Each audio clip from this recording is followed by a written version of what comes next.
This all happened and it didn't happen, but if it did happen, it happened a long time ago. I heard an old lady at a folk festival, 1968, I bet it was, and she was telling an old folk tale that she heard when she was young from her grandmother, I think. She was in Lake Placid.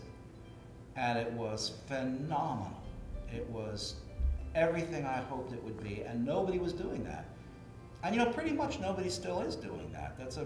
Most of the people who are doing storytelling these days are either telling folk tales to kids or personal experience tales to adults.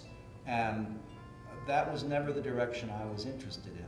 I would never tell a story to a kid that I didn't personally find completely satisfying. And I did that as an avocation for a number of years.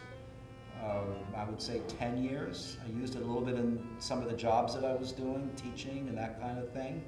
And then I took the step off, and it was a program that the Arts Council had back in the Jimmy Carter days. And it was supposed to train me.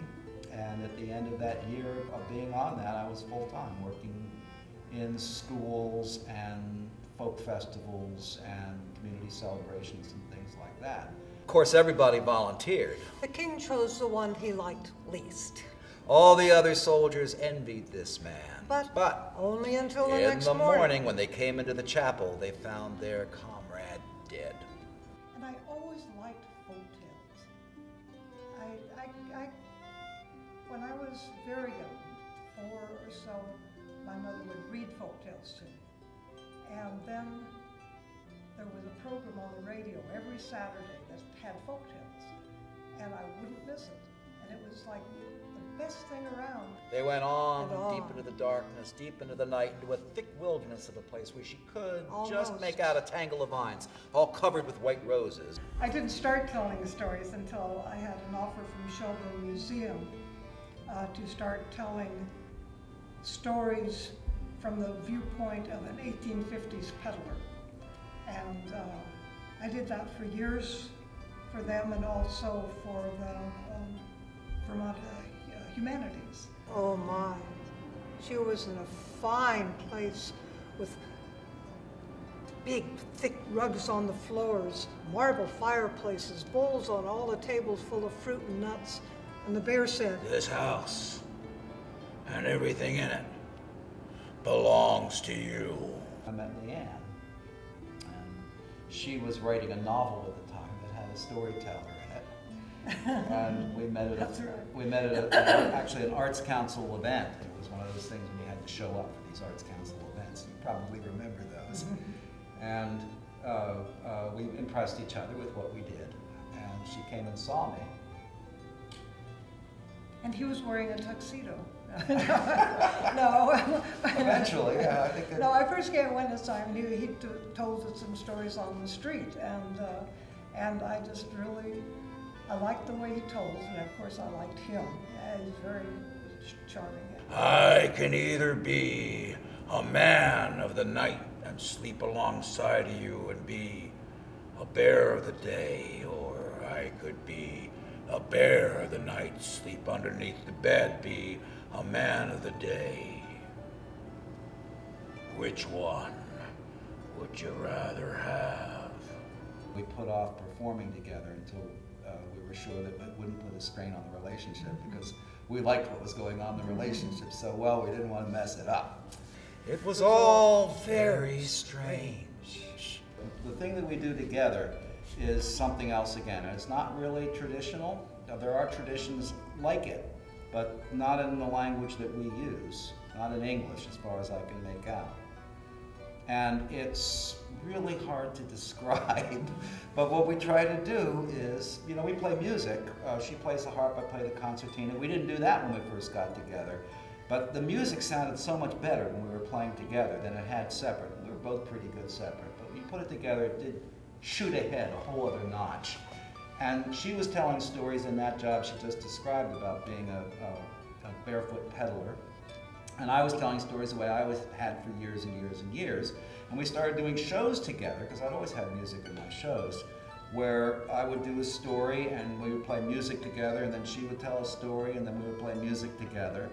And at some point we said, what would happen if we tried telling a story at the same time, like we play music together at the same time, where we're not always playing the same note, we're not always playing the same riff, but it is the same tune and we're all playing at the same time, not one of us accompanying the other one playing the melody. It's all happening at the same time, all at once, different stuff, and it's one piece of music. And what would happen if we tried to tell a story like that? And we picked the shortest story we could find, and I had an insight into it that she agreed with and enjoyed. And we worked for, I would say, 4 months on trying to make this 1-minute story. We picked the shortest story we could find in case it was really bad and people didn't want to hear any more. It would suck for a smaller time. Right. And people liked it. And people liked it a lot. And so we went ahead and started trying to do some more. A big white bear. And it said, "Get up on my back." 13 climbed up on that big bear's back. I think in some ways folktales serve as a home to make you feel true within the world. You have the people telling stories to people telling stories, and you get related to the person who's telling, you get related to the family, you get related to the country the story's from, and to the whole essence of everything, because these are folk stories. And they're not written, not somebody making them up. They just go from mouth to ear, from mouth to ear, and they end up, the bad parts get tossed away on the way, and it's just, they end up these beautiful, strange gems, really. And he laid out exactly 98 wooden tiles face down on the table. "One of these tiles has a red spot on the other side," says the king. "Whoever chooses that tile wins the opportunity of guarding my daughter in the chapel tonight, with the reward of a royal supper and 2 weeks' leave to go home and visit his family.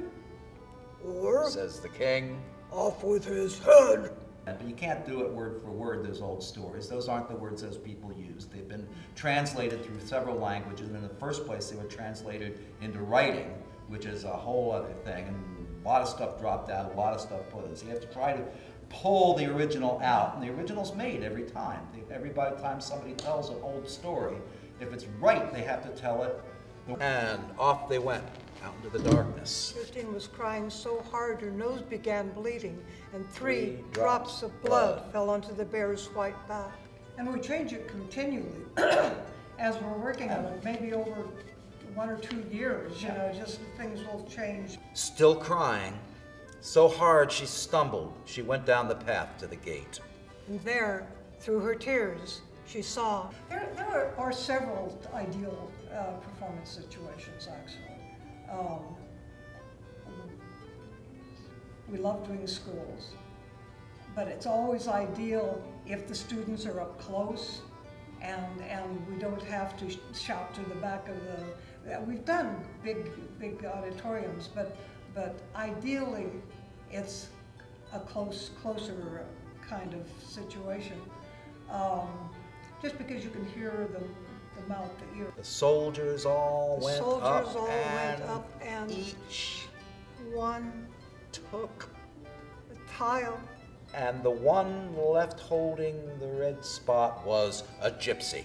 But what we like most these days, partly because we're older, is when we're sitting down and the people are close. We don't trip over each other standing up, yes. And they can see our faces, and you know, we don't have to like a gesture like this. We can do the gesture like this, and it works, it conveys the meaning.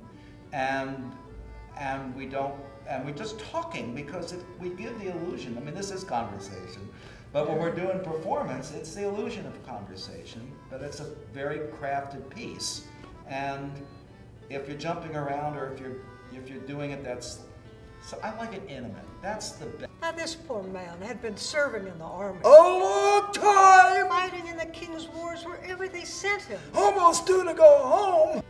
We've been doing this for a long time together. We've been doing this for probably 20-some years.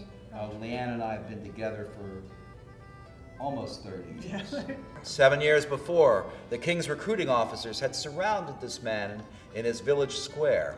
Hey, you're a strong-looking fella. It's You the look greater than you Best life in the world, young man. Get. You'll be rich in no time. Come on, hurry up. Let's go. We hope to keep on doing this till we drop. One of the nice things about being a storyteller, as opposed to being a rock and roll musician, at least when I was a kid, was that there's nothing foolish about the idea of an aged person telling a folk tale to whoever wants to listen to it. That seems perfectly natural to me. And we are getting better. It does keep getting better. Last few days until the day when he could finally go home and... Suddenly, Disaster! I gotta guard the princess in the chapel. he wept, he begged, he tried to get Complained somebody else to take his place, but for some reason. nobody seemed to be in the mood. We travel a lot, and it's really wearing, and they're not always the kinds of situations that I like. And I like the idea, and we've talked about this, and maybe we can make it happen, of having a regular place that we perform around central Vermont for both the people of the area and for the folks that are passing through. And I got my eye on a couple of places where that might happen, and we'll keep you posted.